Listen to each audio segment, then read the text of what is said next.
All right. There we go. Okay. Um, so we got there, and it said, I think the only thing we didn't say about multi-generational households is, in fact, a family would look very similar to today's nuclear family, with two parents marrying in their late 20s and raising a small number of children. And that's kind of another theme here, too, is that as time is progressing, you're seeing a lot of young adults marrying later in life. They want to make sure they're stable. So, like, that's another kind of development that's happening here with marriage, is that they're marrying later in life, having kids later in life. It does serve to be a population control. And so people are also raising smaller numbers of children too. Like if you're doing this later in life, you're not able to have as many kids, number one. But number two, if you're like living in a city or you're living in confined economic conditions and you're older, usually that means you make the wiser choice of only having a few kids versus like 8 kids or whatever the case is.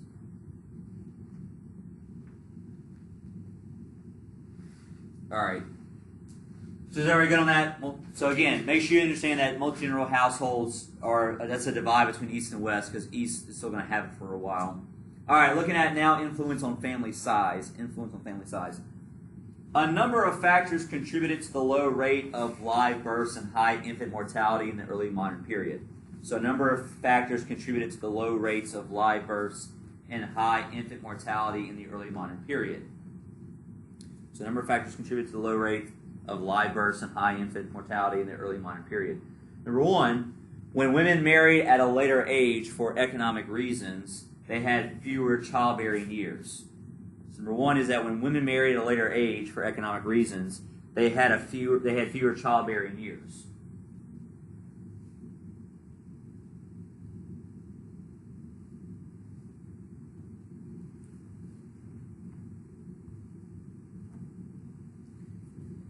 Number two, the number of miscarriages and stillbirths was high, reflecting both lack of medical knowledge and extensive working conditions.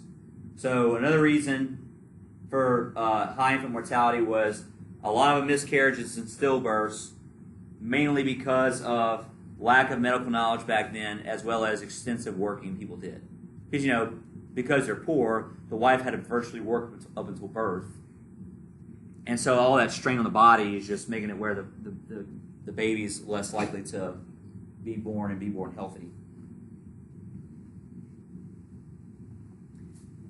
A third reason why there was low live births was infant mortality was very high. About 1 in 4 babies died in infancy.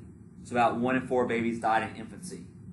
So there's a very high infant mortality rate. So even if you got the baby born, there was still a high chance it would die, 25% chance. And then, after that, you only had a 1 in 4 chance to make it past puberty. So a lot of kids are not, that was very much the case for a lot of children until like the mid-1800s, where people would have multiple kids just so hopefully what? One would survive adulthood, right? But it was very, very common for people to lose at least a kid whenever they had children. Even if they didn't miscarry or have a stillborn, they could lose them at a very young age or even as an older kid. Didn't they used to not name babies until a year so that they knew they would possibly have Right, that could happen, right, where they maybe hold off on naming the kids or, I think that was more in the Middle Ages. Yeah. But even like Abraham Lincoln's a good example of that. Abraham Lincoln had 4 kids. 2 of them died early and prematurely. I shouldn't say early, but like below 10. Like they died a little younger than 10. So he had 2 boys that he lost early on. Before and then obviously he died, and yeah. So that's 1860s, right? So that's later on in life. So it was average for families to have about 2 kids to survive to adulthood. So the average was 2 kids would survive to adulthood for families.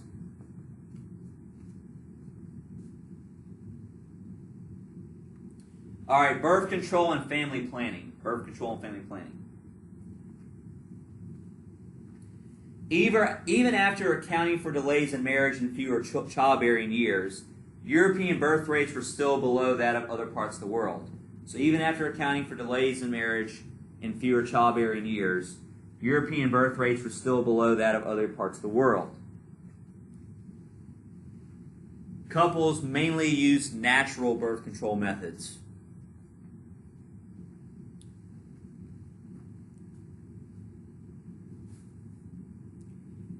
So basically, like, there were such things as condoms, like where they used like animal skins or animal linings, like to basically develop condoms, like sheep's stomach was common, but that was expensive and hard to develop. So most commonly, like, you would do things like you would have the pulling out method, or if you have like the Catholic Church influence, you would have the rhythm method, as they call it, where you're trying to like time the cycle right to where you don't hit during ovulation, which is not great, because that's one of the reasons why it's kind of a stereotype. A lot of Catholic families have a lot of kids, because it doesn't really work. So they try a lot of natural things, but it's kind of hit or miss depending on what they're doing. They would know that a woman was less fertile 6 months after having a baby, so whatever. How did they know that? Because by doing the action of trying to make a child, they usually didn't produce a child in that time frame right after having a baby. Well, if they didn't try, then obviously she's not going to be pregnant. Well, it's also basically you can't for a while after you have a baby either. Like, you're medically healing for weeks on end. Right, but you're also taking a big medical risk there too. I mean, you can, sure, but it's a big, right, but it's not advised nowadays, right? There's also like better medicine now, so they can feel faster. Correct, surgeries, those kind of things. Now I know what we went down. They're in the same grade. Like that, like my in-laws, like my wife's brother and sister were born the same calendar year, so it wasn't, basically the first one was born in January. First was born in January, and the other one was born in December. So they, I guess, weighed the bare minimum time. And this was in the 80s, so yeah. Well, there's kids in our grade, a set of twins, and their younger sister is 9 months younger than them, and they're in the same exact grade. Hey man, whatever. I know, Teach his own. possible, that's what I'm saying. They might have used some artificial birth control, but artificial birth control was risky, and it was hard to get. It was also very risky giving advice. If a midwife gave advice to a family about how not to get pregnant, then they might be accused of witchcraft. A midwife, if you don't know what a midwife is like a woman who is trained and specialized in delivering babies, and also like nurturing young babies and young mothers. So midwives, or the practice of midwifery, was very common back then. But they could also be seen as witches if they were like encouraging ways to like not get pregnant.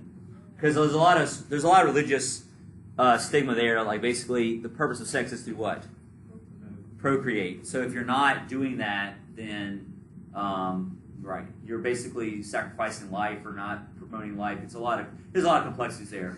Yeah, exactly. So yeah, just don't talk about it. Any questions about the birth control or family planning? Everybody's good? Okay. I couldn't really think of another picture to put on the screen. I was like, that pretty much says it all right there. So. You should have had a How does picture that of say a it all? sheep's stomach. Okay. All right, persistence of folk ideas. Persistence of folk ideas. Folk ideas and celebrations vary greatly throughout Europe. And see, you thought this unit was boring. We talked about, the withdrawal method and everything else. Right? I mean, that was... So folk ideas and celebrations vary greatly throughout Europe. Festivals for births or marriages were popular. Some countries would do annual celebrations of like festivals or religious holidays. The Reformation changed a lot of that. Depending on how strict your church was, they might have banished a lot of those festivals. Because over time, the Catholic Church accumulated a lot of holidays or festivals that basically developed from like various pagan rituals that already existed, or they kind of intermixed. And when the Protestant Reformation happens, there's a lot of denouncing of those rituals or those festivals because they have pagan heritage. Like the Puritans or the Calvinists who came to America didn't celebrate anything. Like they didn't celebrate Christmas. They didn't celebrate pretty much all the Catholic, saints' days or holidays because they all had heritage back to pagan developments, right? Exactly. So there's a lot of that kind of behavior. So it kind of earlier on in the modern period, there's a lot of these celebrations, but as time progresses, especially post-Reformation, a lot of them get kind of shooed away because it's, not godlike, whatever the case is. So the first one is Carnival. I'm sorry. Carnival. Yeah, the first one's Carnival. So we know Lent, and I'm sure, being Louisianians, whether you're Catholic or not, I'm sure you're familiar with Carnival or Mardi Gras or Lent. Easter is really the only one true Christian holiday that pretty much everybody can agree on because what is Easter? Jesus' resurrection. Celebration of Jesus' resurrection, right? Based on when it occurs. But there's the old tradition in the Christian church is that you spend 6 weeks before that fasting for something, right? Food or whatever the case is. It reflects Jesus' same fasting and sacrifice he did in the desert.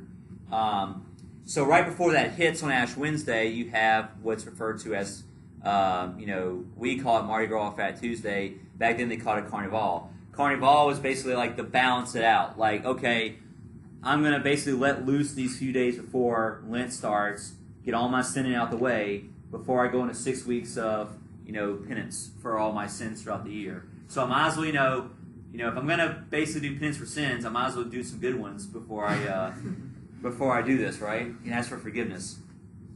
So Carnival came 3 to 6 days before Lent. As we know in Louisiana, it's about, a month before Lent starts. In the early modern era, Carnival featured lavish feasting and celebrations. So 1500s, Carnival was big celebrations in cities because everybody's Catholic at that point. So this is a very common practice. So big lavish feasting. People gorged themselves and got, insane Fat Tuesday. They gorged themselves, had celebrations, and it was seen as a balance to Lent's fasting and Lent's penance time. So they were kind of meant to mutually support each other. So early on, the church supported Carnival for the most part. It was a time to release one's impulses by allowing people to sin. So time to release. Yeah, and it kill people. This is like, You can ask for forgiveness if you did. Exactly. Women would pose as men, or vice versa. Peasants would pose as aristocrats, or vice versa. People would pose as animals. I don't think vice versa there. Why? Right, costumes, dressing up, acting crazy, doing silly things, acting weird in public, celebrations, They eating. were just trying to express themselves. This could also be very true too, right? So anyway, it was a temporary challenge to the social order, right? It was a temporary challenge to social order to kind of release all those year-long restrictions that you have in society. But after the Reformation, Protestants rejected this. They rejected the idea of penance. Thus, they rejected the idea of Lenten sacrifice. Thus, Mardi Gras or Carnival goes out the window, right? Exactly.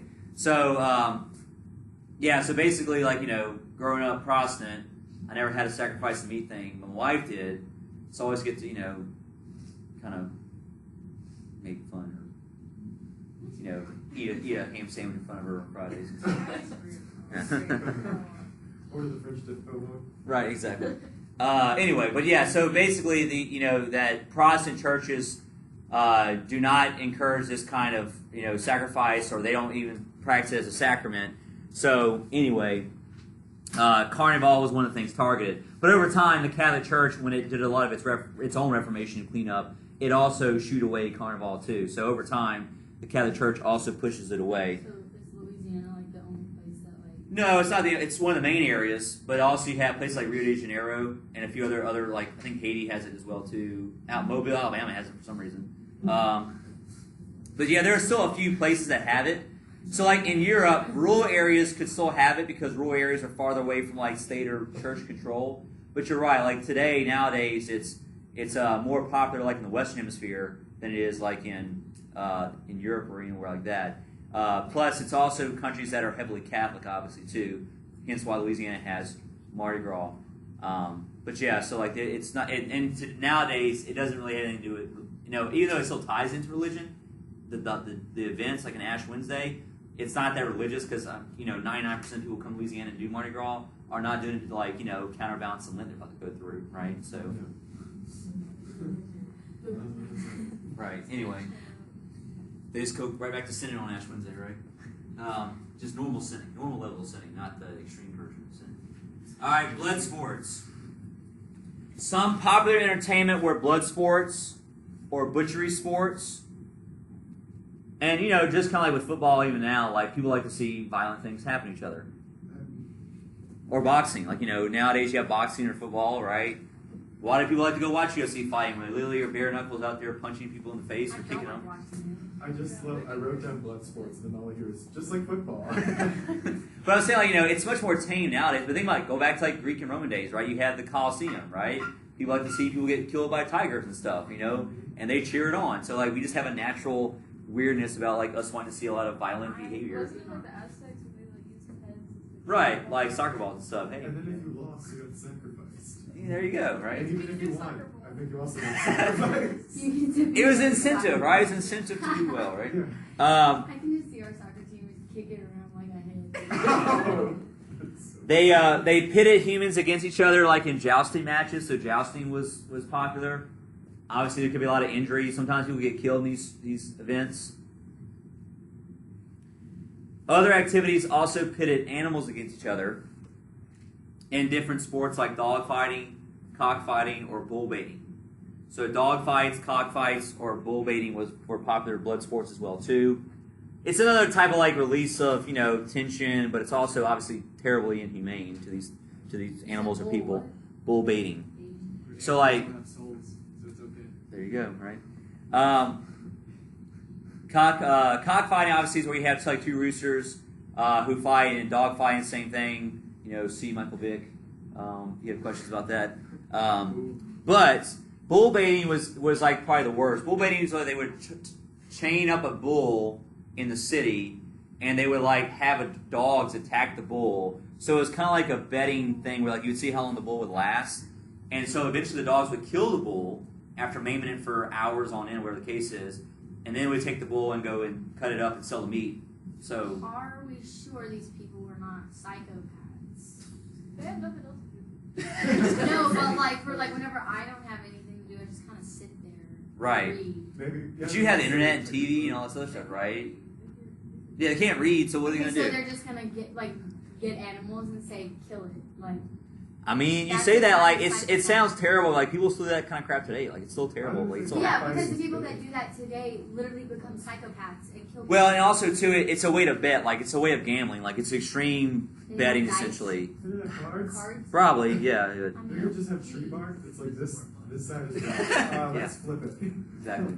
I'm not saying I support this. But I'm saying like these It's tendencies like if they come up have not gone away because obviously we still enjoy seeing very violent things. Like what do you enjoy in football? When they make a nice little tackle, or like when the guys, gets ran in the head and like falls backwards and stuff, right? And some of the stuff is still, like, if you think about Okay, like but this is a whole Matadors, nother like, level. Matador, same thing. Because what does the Matador trying to do to the bull?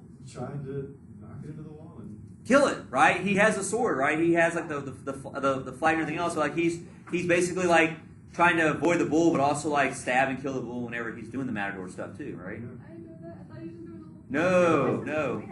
it's just that they show. Yeah, that's. Right. It's attract but also try to kill it over time too. Yeah.